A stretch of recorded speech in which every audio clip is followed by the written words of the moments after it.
So we're gonna get to James Berry, 2007 Syrah from Paso, Robles.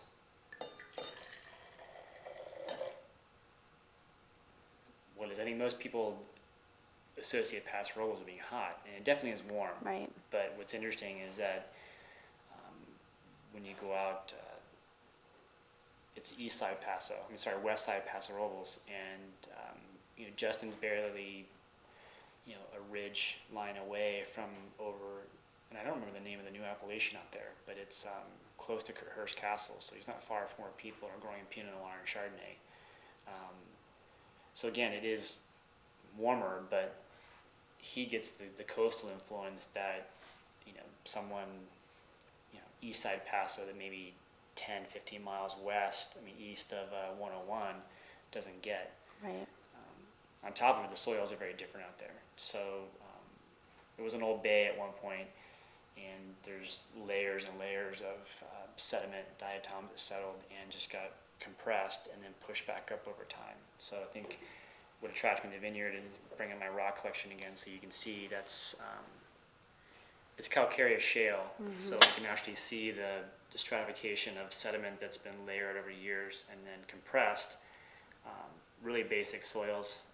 This is also intermixed with limestone, so the soils are really basic there. It keeps this kind of pure kind of vibrancy in the wine that it's the same thing that happens with the Harrison Clark Syrah. There's a purity that it creates that really doesn't happen.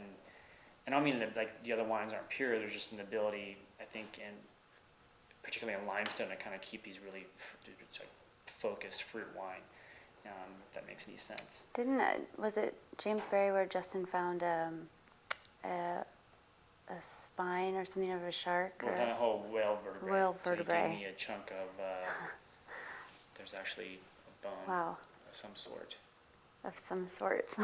I'm touching a bone of some sort. It's, that is crazy.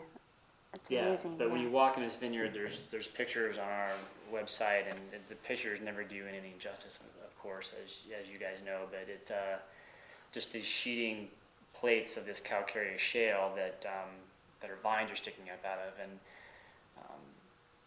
Justin's farming sustainably, so you don't see a lot of it because there are natural native grasses that are growing at the top of some of these. But those of you who've seen the Bone Rock section of his vineyard, is it's nothing but planted in pure calcareous shale. Right.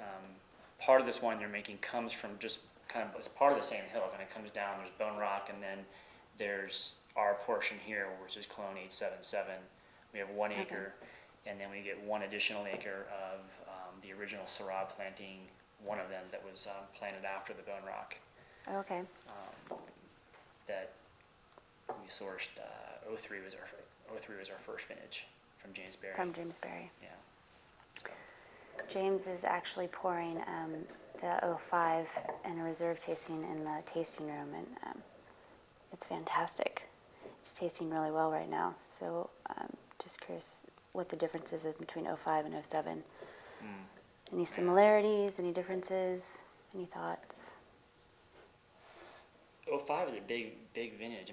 07 is, people are, aren't they being claiming touted as being, an amazing vintage across the board, which I think for us, certainly across the board are the best wines that have come out, not just because stylistically, but also just given the raw material that we were given in 07.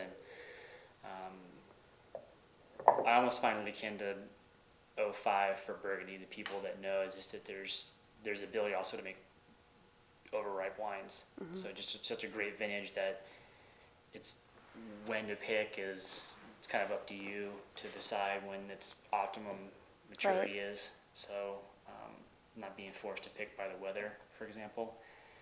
Getting back to your question about this wine, I think it's the oak regime, the pump overs that are happening. I think that's kind of taming the wine a little more. The wine's still big, so those of you who like James Berry for what it is, this is not going to be a dramatic difference. Yes, this is not your mother's James Berry. No, it's a big wine, but this one is lower alcohol than Thompson. So I think there's the structure there that I think '05 was it 75% or 100% whole cluster versus this is it only 50? yeah, Okay.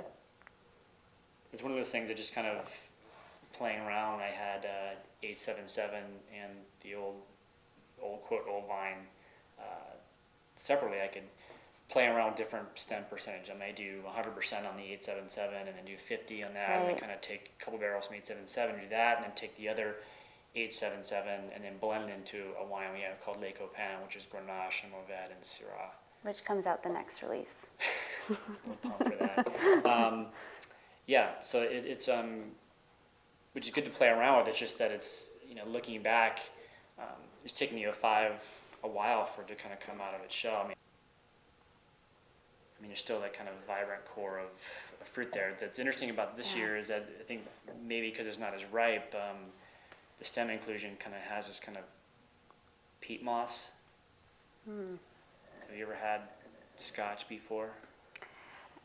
I have, but I'm not, no. If I I'm drink just going to leave it at that. drinking Lafroig or something crazy like Yeah. that, but I mean, and granted, not to drink some random, but it's those of you, it's has a very peaty kind of quality to it, but that's a stem inclusion. So I get it a lot in, be another vague reference from the wines from Thierry Allemand from Cornas.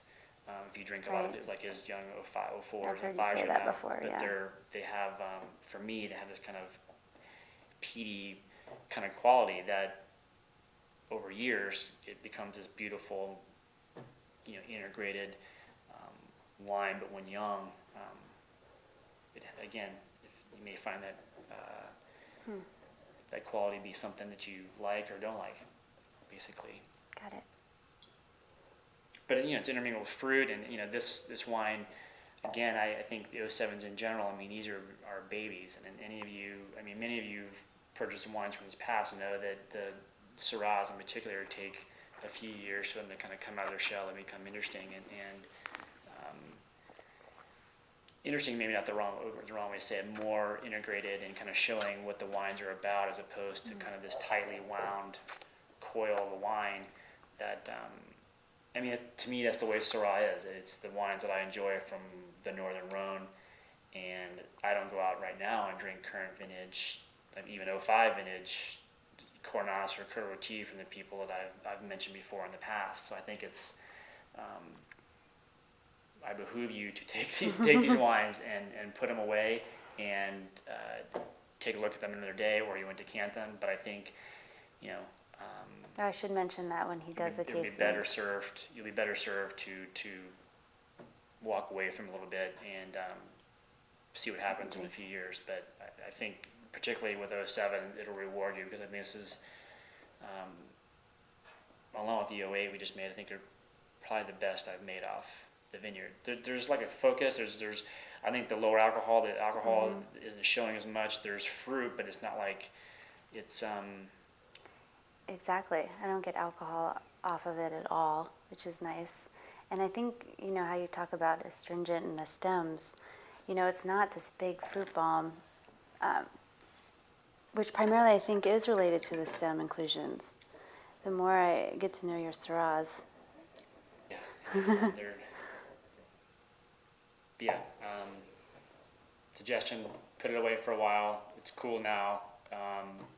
But those of you have the 05, like Jennifer said, or earlier versions, I think you'll find that the wines will start to evolve and open up and really become more integrated and ultimately interesting over time. So, Fantastic. anyways, Nice come see wines. us. Yeah. All right. Yeah, come visit us. Bye.